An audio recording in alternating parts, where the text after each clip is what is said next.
my second opportunity and honor to be here at 180.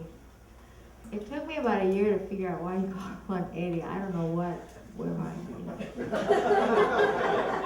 perfect name. Beautiful place. God bless Elizabeth Taylor,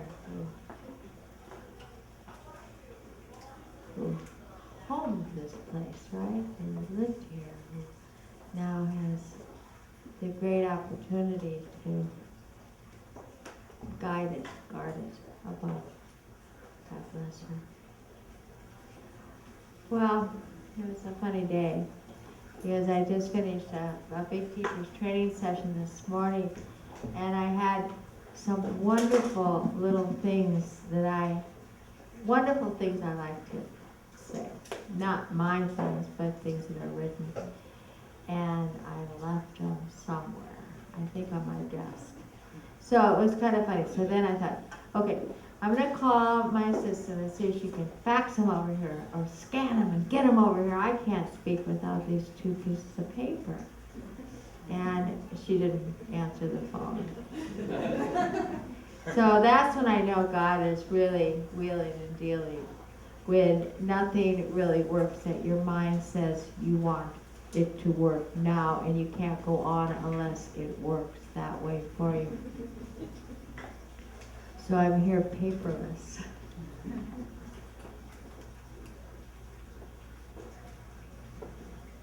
There was a book, it was written I think about 1989. It was like many of us have had books that have always been like Bibles or Qurans or some holy book that we held those words so dear to our hearts. Is that true? Maybe it was a poem, a painting, an artist, somebody you looked up, and some words that kept you going when you didn't think you could go anymore. And it was called The Seat of the Soul. Has anyone ever heard of that book by Gary Zukov?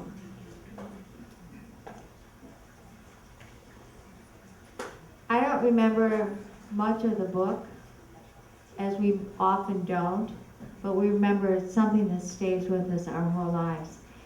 And I was always puzzled with addictions because I had had such an addictive behavior for so long in my life, so much patterning of so many things of that nature. And why is it? And he said it so clearly, and it stuck with me all these years. He said that when the soul separates from self, the separation is so vast that you would die in the pain of the separation. And the only way that we can survive without dying, because the pain is so deep, is to attach ourselves to something to hang on, almost for survival, until we can become one with our own soul, with our own self. And when I read those words, I understood it. When we are one with ourselves, you can call it your soul, your higher self, consciousness, we have no longing or no desires anymore, because we're totally at peace. But until we have that oneness, there's something that has to bridge this terrible feeling of separation. And I think of the few people that I've met in this lifetime who have that peace, who have that oneness. They're people like His Holiness the Dalai Lama. They're like Yogi Bhajan. They're like Mother Teresa. They're like Amaji, who run constant straight through it. Thich Nhat Hanh. Nothing separates them anymore. They're there. I only know a handful. I don't think there's a lot on this planet. I don't think probably anybody in here, including myself, are of that stature. And so our pain is still eminent. It's still a part of us. And so we play a game to fill in the gap. It may be food.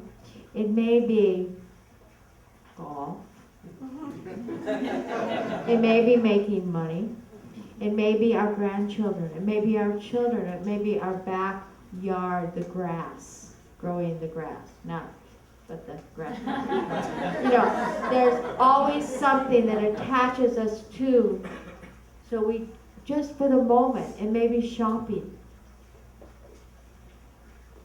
decorating our home, getting our career started, moving, vacationing, doing something that keeps us busy, lest we get still and we feel this pain of separation again. And so we run around, most of us, our whole lives, trying to fill the gap, not feel the pain, not feel the pain. A lot of what we do is totally legal and is looked at as so big deal, she shops. So big deal, she's decorating her house. So big deal, they're going on a vacation. What's wrong with that? Everyone needs a vacation. Everyone's stressed out, blah, blah, blah, blah. And when you get to the mark of that which society does not call it respectable, it becomes an addiction that we feel like we have to take care of. Others feel we have to take care of. We start finding what's wrong with me. Guilt sets in and everything else. But until we make that oneness with self, there'll always be something we do to fill in that big crack. For some people, it's as wide as the Grand Canyon. For others, the crack has become less and less and less. And I know, having done this Kundalini Yoga for the last 42 years and seeing where my gap had been, which was probably wider than the Grand Canyon, that it is getting smaller and smaller. There still is separation though. And I can know right away when I'm separating and right away when I'm oneness now with it. And the separation is as painful, but I have a way out.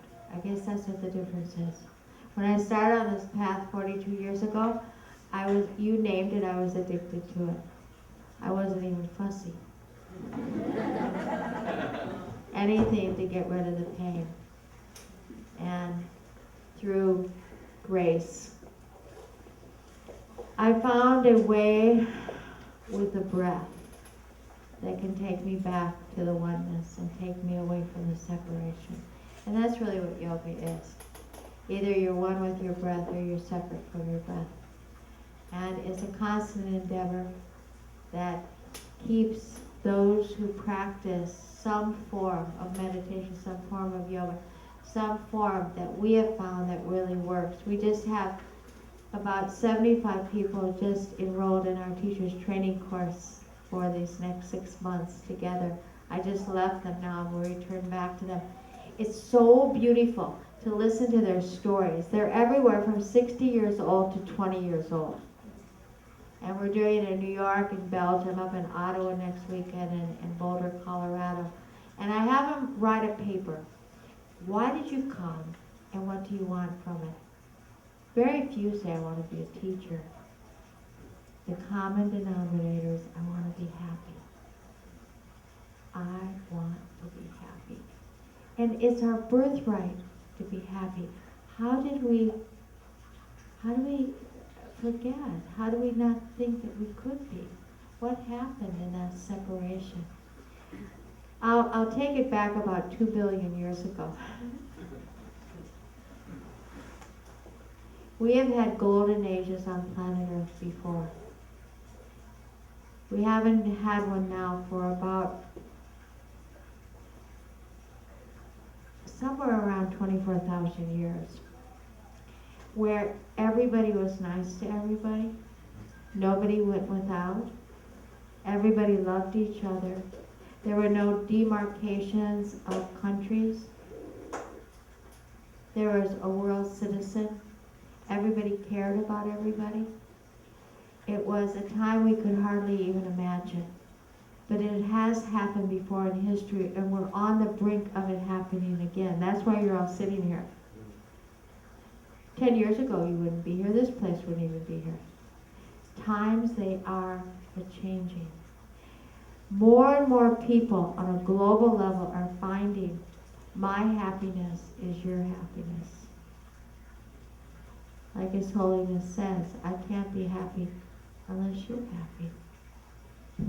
And we're finding our greatest way to be happy is to help other people. When I was 19, I didn't want to live, as many of you, I'm sure, have gone through that. And I decided I won't live unless I know why I'm alive, because it's not worth it. It's just a stupid thing to do, to be alive if I don't even know why I'm here. I wouldn't just go to college and do what everybody else was doing, so I thought I had to find.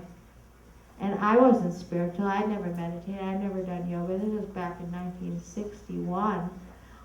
What was I to do? And I said, I'm going to sit in my bedroom in a corner on a chair. I think it's because I had meditated many lifetimes before.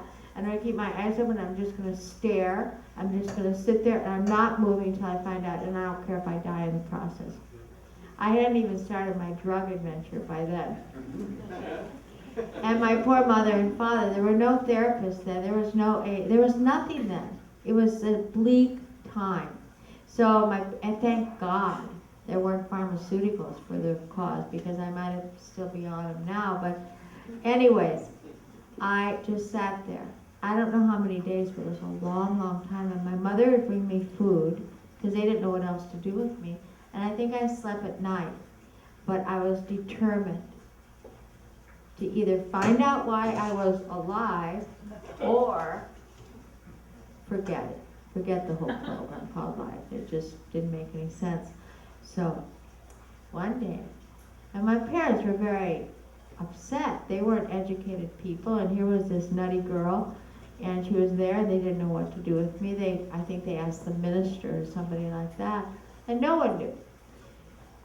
So one day my mother came up, and she was a very good woman. She was from Sicily, and she had a basket of food with freshly baked bread, and she said, I'm going to go take it to so-and-so, because my mother always was helping. In those days, they were called shut-ins. They didn't have lots of hospices and everything. They just went and helped each other. The neighbors helped the neighbors down the street.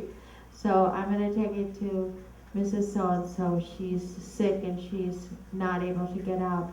Will you come with me?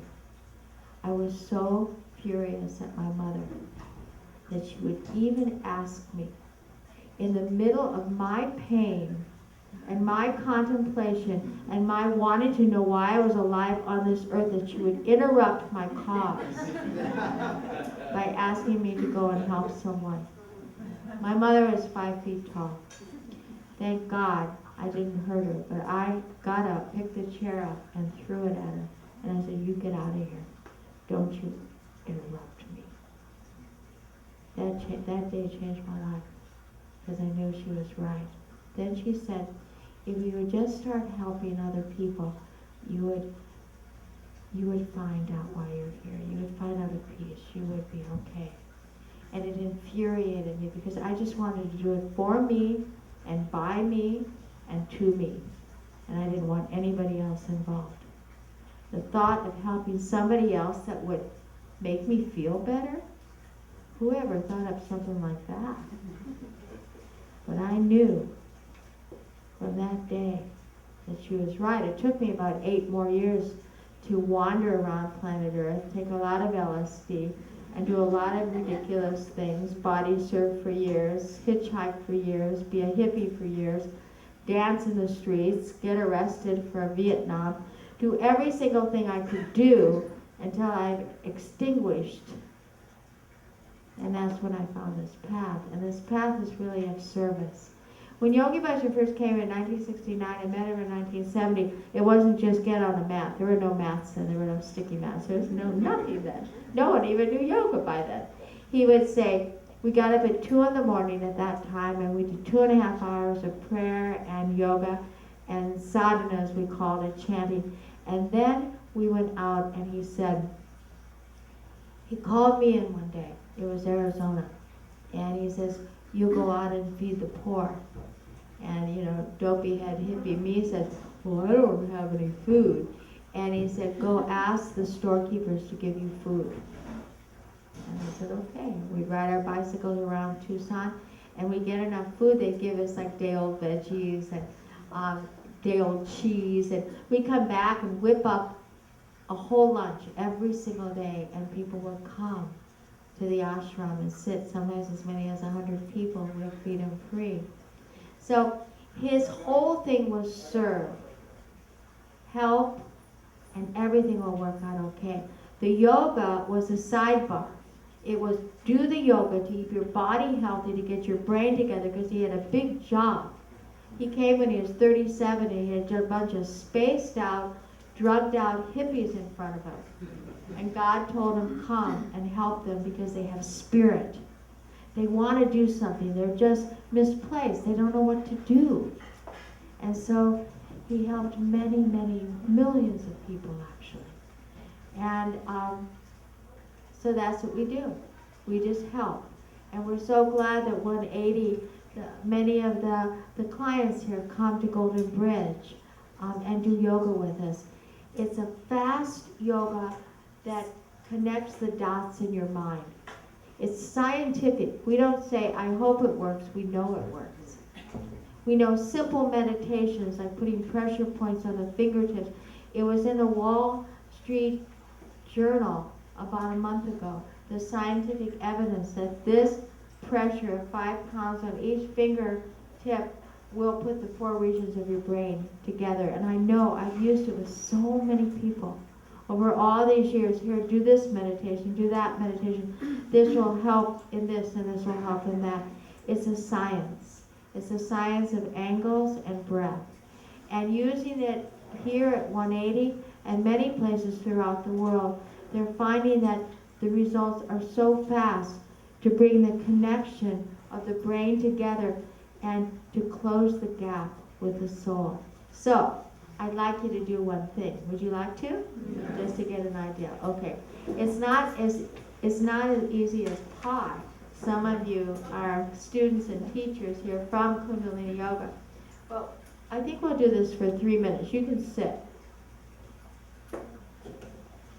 You'll close your eyes and roll them up to here. Okay? Can you do that? This is your pituitary gland. And this gland is the master gland. Once you connect here, all the energy centers in the body start turning on like faucets. And everything starts working better by simply connecting here to your pituitary gland. Take this finger. This is your finger. People go like this.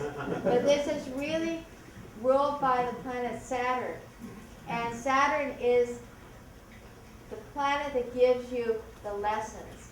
So we play God. So we go like this. I think I'll give you a lesson or two, right? But isn't that interesting how we do it? This is Dhyan Mudra. And when somebody's like talking very good, what they're doing is they're connecting this finger, which is ruled by Jupiter, which brings us wisdom, to the ego. To bring wisdom to your mind. So everything is a science in yoga. So we're going to take the teacher and bring it down like this, press the mind over it, and then bring the hands out like this. You've got to get the elbows straight.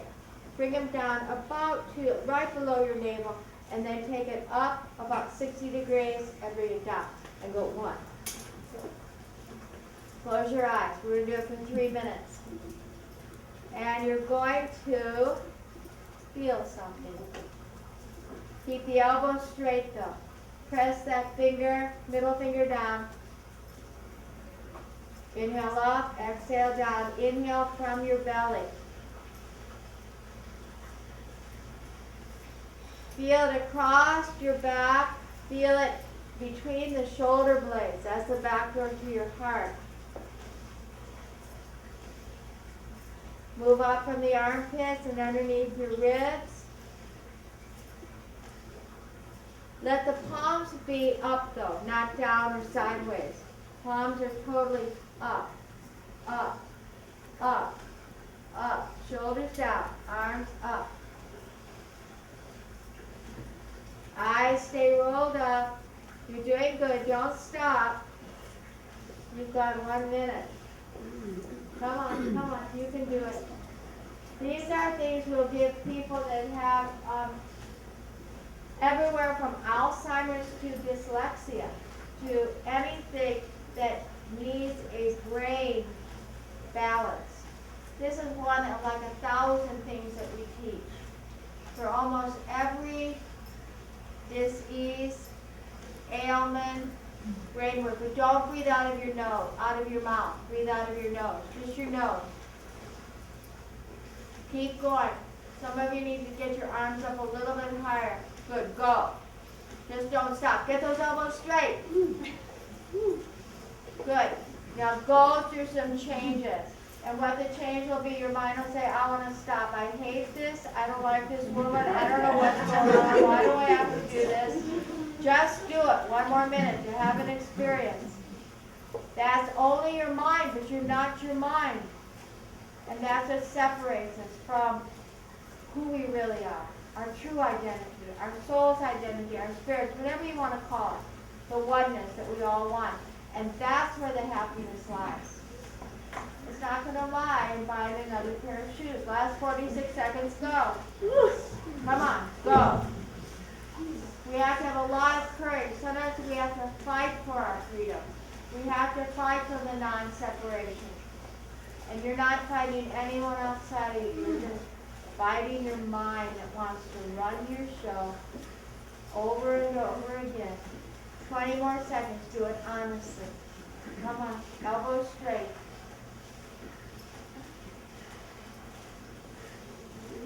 You're doing good. You're doing good.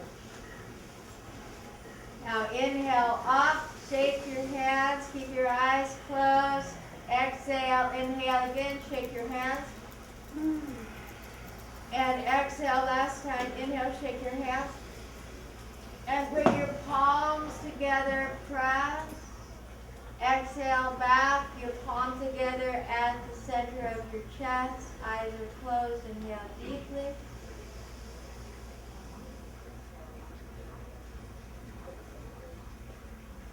And exhale, relax. And open your eyes.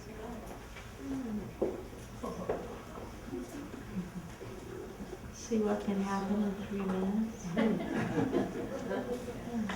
Scientifically, oxygen got to your brain, you passed through all the chakras and all the meridians. You awakened maybe that which was blocked, and that was 3 minutes. That's why it's a very valuable tool for all of us. Whether you're here at 180, whether you're a therapist, whether you're a doctor. It has no religion. It's only based on the breath, and no one can argue the breath, right? I don't like the breath. I'm kind of against the breath. I used to be for the breath, but now I'm against the breath, you know. No one can dispute it. That's why yoga is so beautiful, and why it can cross every line of religions, nations, peoples. I often dream of the day when the House and Senate or the President's Cabinet will open up with something like this. Thank you. God bless you.